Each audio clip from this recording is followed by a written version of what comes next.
Bonjour à tous, aujourd'hui on se trouve pour la 9e et dernière étape du Tour de France Femmes avec Zwift de Praz-sur-Arly. Jusqu'à Châtel. Au programme aujourd'hui, toujours les anecdotes de Dédé. Michel-Édouard Leclerc. Et Sarah Ouramoun. Place au générique.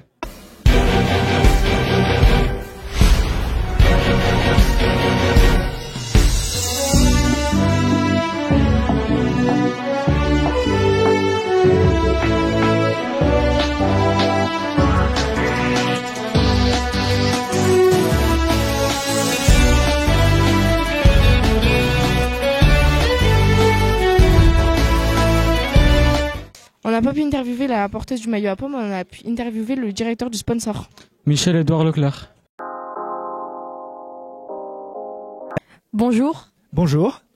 Quel sens donnez-vous à ce partenariat, notamment autour du maillot de la meilleure grimpeuse? Alors pour moi c'est un très beau maillot parce que ça signifie à la fois de l'effort individuel. Il faut aller chercher le col, arriver en haut, transpirer, c'est beaucoup d'énergie. C'est un travail individuel, c'est un effort individuel et puis en même temps il faut l'équipe pour que ce moment-là puisse te porter jusque-là. Donc c'est à la fois c'est cette double métaphore de l'effort personnel dans un travail d'équipe qu'on soutient. C'est un super symbole. Selon vous, quels sont les enjeux les plus importants pour le développement du cyclisme féminin aujourd'hui? Pour que le cyclisme féminin attire des jeunes femmes, des jeunes filles dans ce sport, avec la rigueur, l'ascétisme, il faut que le professionnalisme, il faut qu'on puisse en vivre. Et aujourd'hui, les hommes peuvent vivre bien, en tout cas mieux, parce qu'il y a des sponsors, il y a des partenaires, il y a de l'audimat, les droits se vendent. C'est bête à dire, mais la marchandisation de l'audience fait que on peut être professionnel chez les hommes. Alors il faut arriver à la même chose chez les femmes. C'est une belle revendication. Avez-vous observé une évolution du public ou de l'attention médiatique depuis la création du Tour de France de femmes en 2022? Alors oui, j'ai l'impression qu'au début, les spectateurs regardaient un peu les femmes plus en bête de cirque et puis tout ce qui restait un petit peu de fond mâle alpha, macho et tout ça s'exprimait un peu trop comme des énergumènes. Et depuis, ça s'est bien polissé et surtout de véritables héroïnes apparaissent sur nos écrans. Un peu comme le football au féminin et du coup on applaudit et on partage ensemble. Donc c'est un grand moment maintenant de convivialité et j'espère que le Tour de France des femmes va challenger l'audience du Tour de France des hommes. Merci beaucoup, oui, ça me va. J'achète aussi mais pas cher.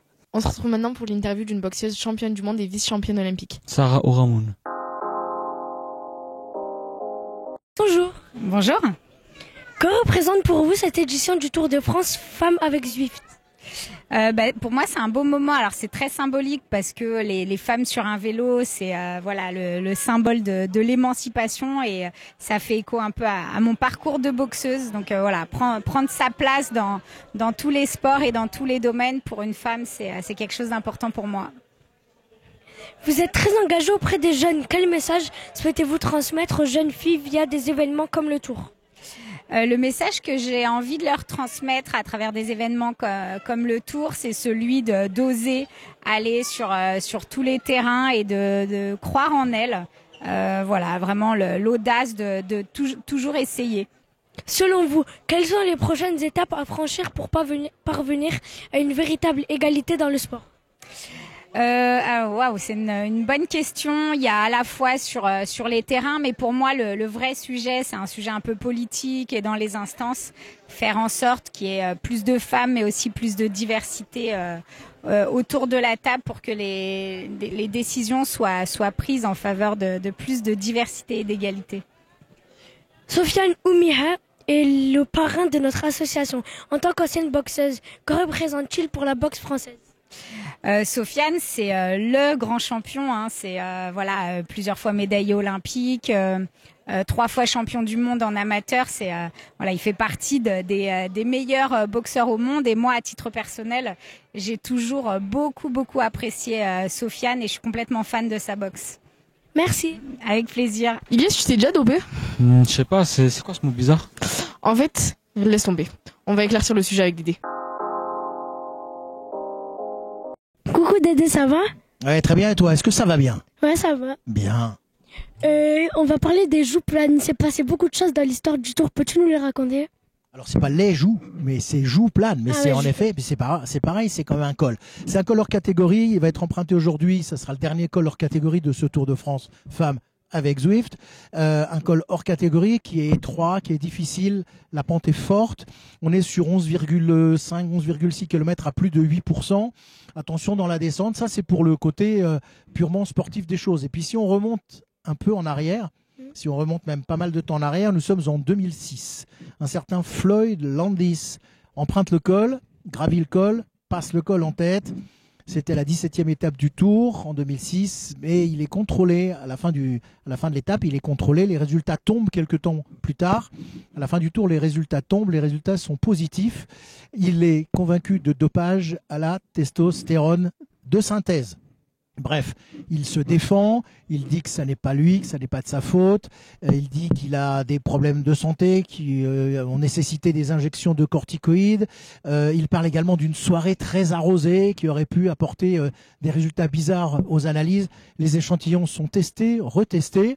Et puis en 2010, alors en 2007, il est rayé des tablettes du Tour. Christian Prudhomme le raye des tablettes du Tour de France, donc il perd le gain de ce Tour de France 2006. Et puis ensuite, en 2010, il avoue, après plusieurs péripéties et des procès à rallonge, il avoue s'être dopé. Il a pris comme ça un peu de PO, un peu de testostérone, un peu de stéroïdes. Il a pris également des hormones. Il a pris aussi des transfusions. Enfin bref, à peu près tout le cocktail qu'on pouvait trouver, Floyd Landis l'a essayé. Après, il va un peu tomber dans l'oubli. Et puis en 2018, il va créer une équipe. Et cette équipe, il va la sponsoriser grâce à sa nouvelle activité. Une activité, je vous le donne en mille, une boutique de vente de cannabis dans le Colorado. Évidemment, c'est autorisé aux États-Unis dans certains États. Son équipe va faire long feu. Au bout d'un an, elle s'arrête. Le bonhomme tombe dans l'oubli. Et parfois, il y a des gens qui tombent dans l'oubli et qui feraient mieux d'y rester. En attendant, Jouplane, dernier col hors catégorie de ce Tour de France femmes 2025 avec Zwift. Une très belle étape, la dernière. Et espérons-le, on le souhaite et on y croit tous, une Française en maillot jaune. Merci Dédé. Merci à toi. Cette voiture, elle serait pas mal pour les images du jour. Pourquoi? Parce qu'elle est belle? Mais non, parce qu'elle a un toit ouvrant, donc pour faire les images, ça sera plus simple. Ah oui, c'est vrai. Place les images du jour.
Waouh, c'est trop beau tout ça. Ouais, certes, mais ça donne envie de raclette, les montagnes. Bah, tu sais quoi, je te propose mieux. Avec Nounours, on a préparé des pommes de terre au jambon et au fromage d'abondance. Allez, on va voir ça. Bonjour à tous, on se retrouve aujourd'hui pour la 9e étape du Tour de France Femmes avec Zwift. Aujourd'hui, on va vous préparer des pommes de terre farcies au jambon et au fromage abondance. Exactement, c'est une recette simple, parfaite pour un dîner en famille ou entre amis. On commence? Allez-y.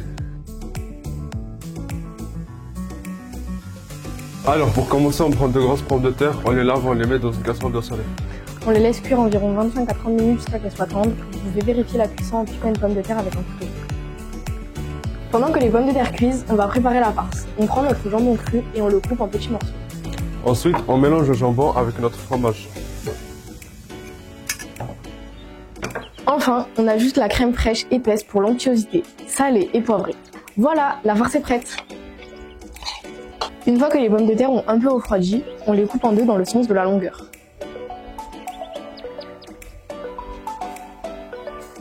On enlève délicatement la chair à l'aide d'une cuillère. Vous pouvez récupérer la chair et l'incorporer à la farce pour ne rien gaspiller.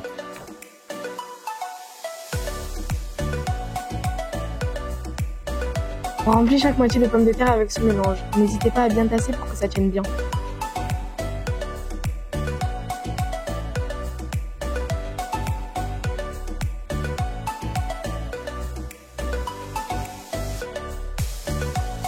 En plus de fromage, vous pouvez rajouter du fromage râpé sur le dessus. On enfourne à 180 degrés pendant environ 20 minutes. Le fromage doit être fondu et le dessus légèrement doré. Petit résumé de cette 9e étape entre Praz sur Arlay et Châtel sur Tour de France Femmes avec Zwift. Retrouvez nos photos sur nos différents réseaux sociaux et nos émissions sur TF1. Pensez à nous retrouver dans notre émission Détour sur Détour. Nos interviews et nos rencontres souvent exceptionnelles. Je vous en dis pas plus. Et voilà, nos pommes de terre farcies sont prêtes. Vous pouvez les servir accompagnées d'une petite salade verte et c'est parfait pour un repas complet. Un plat délicieux, bien réconfortant avec tout le fondant de fromage et la saveur du jambon. On espère que vous allez aimer cette recette. C'était la dernière émission des Mains sur les cocottes. On vous remercie pour votre fidélité et on se retrouve pour de nouvelles recettes. À l'année prochaine.